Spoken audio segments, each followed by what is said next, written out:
Welcome to this week's episode of Telegraph Herald More Than the Score, presented by Dubuque Auto Plaza and Dubuque Bank and Trust. I'm Telegraph Herald sports editor Jim Leitner, and this is sports reporter Tim O'Neill.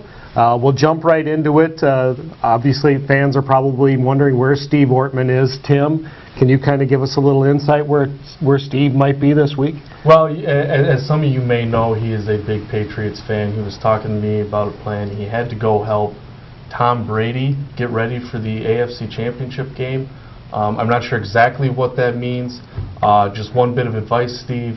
If Tom asks you to deflate those footballs, don't do it. He did mention something about going to the sporting goods store to picking up a couple of those needles. So I don't know. We'll have to keep an eye on Steve and make sure that he passes through security properly when he gets out there. We're going to talk a little bit about wrestling with Tim O'Neill this week. Tim, it seems like there have been a ton of milestones happening here in the last week or so with local and area wrestling programs.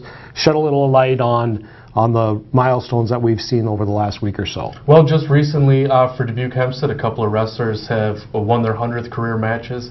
Alex Ward did it first a couple of weeks ago, and then Dylan Gottschalk did it on Saturday. They became the 25th and 26th Dubuque wrestlers to reach 100 wins. Both guys are only juniors. They got a chance to continue moving up that chart. The city wins record and program win record is 168 by Gannon Gremmel. Since both of those guys are juniors, they do have a chance to catch that.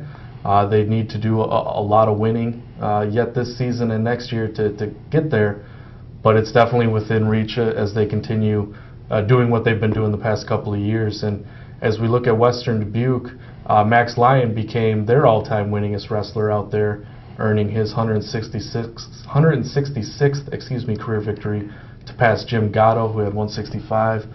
Going into Thursday night, Max Lyon has 168 wins and only 8 losses in his high school career.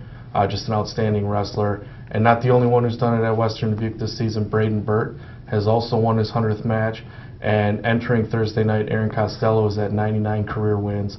So both of those programs will have 300-win wrestlers this season. I failed to mention Nate Feldman did it earlier this year for Hempstead. And as we stay with Western Dubuque, Coach Paul Cleary won his 150th dual win. He's only in his 6th season as coach, so 25 dual wins per year on average. That's pretty solid. And as a result, the senior class earned its 100th dual victory as well on Thursday night.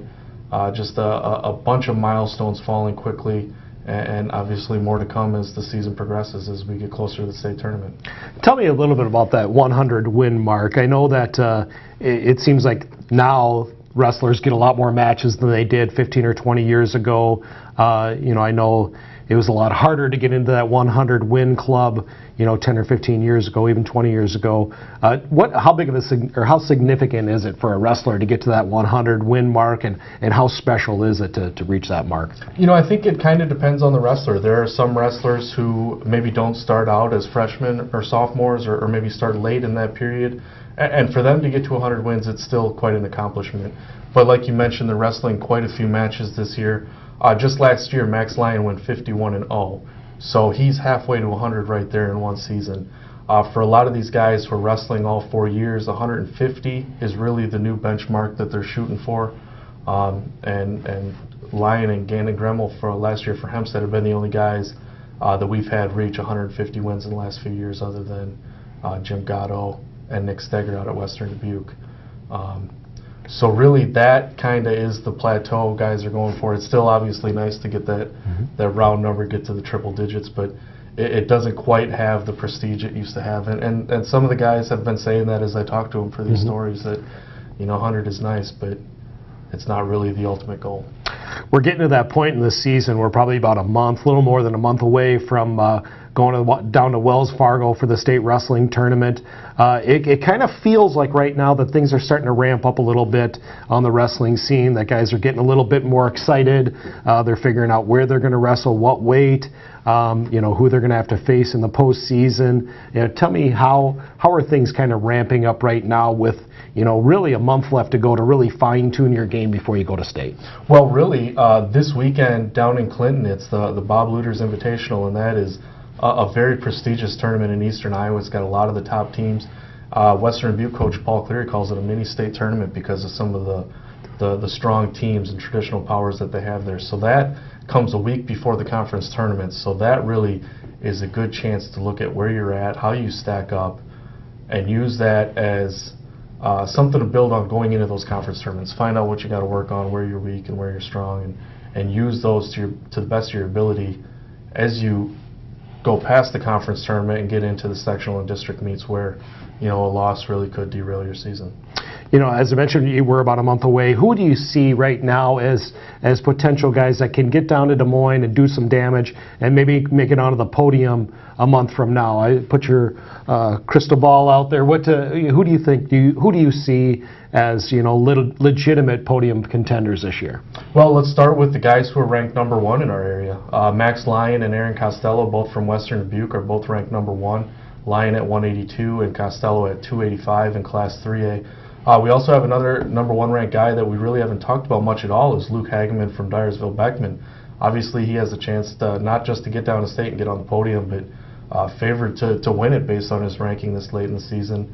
As we look at other guys, Western Dubuque has a very strong team, a bunch of ranked guys. Braden Burt at 132, Luke Kleesner at 195, and then I'm even leaving out some other guys who are probably going to get down to state and have a chance to get on the podium. At Hempstead, it's Dylan Gottschalk and Alex Ward and Nathan Feldman, Dylan Olson. All of those guys are ranked. Wallert's got some really strong wrestlers, and Blake Bradley, and Drew Lenz, and Boone McDermott, and Colton Bartow. Seniors got a chance to send some guys down, get some place winners. I think this winter could be the best winter we've had at the Iowa State Wrestling Tournament in my 7 years covering the sport. I used to cover wrestling several years ago, and it'd be maybe 1 or 2 guys with a chance to make it to the podium from our area. What's the reason? Why are we seeing so much of a resurgence of area wrestling? Why are we seeing so many good, strong programs and guys that have a chance to make such a damage down there? I think it's just an improved focus on the sport. As some of these sports have seen some strong wrestlers go through it, they've inspired some younger kids. Those kids have grown up wanting to emulate that on the mat, and a bunch of guys just buying in. A lot of times it takes the right coach to get everybody to buy into the right way, and sometimes it's just luck. You get really strong classes. A lot goes into it, but just really fortunate for this area to be going through the kind of resurgence that it's gone through, because the sport of wrestling used to be really strong in this area. It had that little downturn, and now hopefully we're back to this point where Dubuque wrestling's back on the map. I know this is probably your most exciting time of the whole school year. Tell me about how much are you looking forward to this next month and a half when things really start to get interesting? Yeah, I've made no secret that I've fallen in love with the sport since I've started covering it. It's just I'm looking forward to the thrills and the chills down at the state tournament. Mm-hmm. I mean, as guys are fighting to keep their dreams alive to win a state championship, other guys trying to just reach goals of getting on the medal podium. The chance to see these guys achieve their dream, make history in some cases. It's been a thrill to watch Bellevue come back to the state tournament after a long absence and follow that path. And some of these guys from these other schools, it's just really fulfilling to see them get their hand raised at the end, all the hard work they've had, and to know that it could all go away in one mistake. So you got to really be perfect to get it done. I know that when I grew up, I didn't have any kind of wrestling background. I know you're the same. You didn't wrestle in high school, but it's a very interesting sport to watch. And I think of all the state tournaments, it's probably the one that's most interesting in terms of people watching, going down there and watching people from all over the state, a grandmother from Emmetsburg, or basically all over the state. They go nuts for the sport. Tell me a little bit about the environment there and how it's so much different from any other sport in terms of the energy that's in that building, and and people watching and seeing people from all over the state really enjoying this sport. Obviously I can't speak to every state tournament. I haven't covered every sports state tournament, but I'd be hard pressed to find one that would match the excitement and energy of the Iowa State tournament. When you think about the fact that you got people from 200 different high schools filling an arena. You'll never see the arena full for a high school state basketball championship, I don't think, or the Unidome will never fill up for a prep football state championship.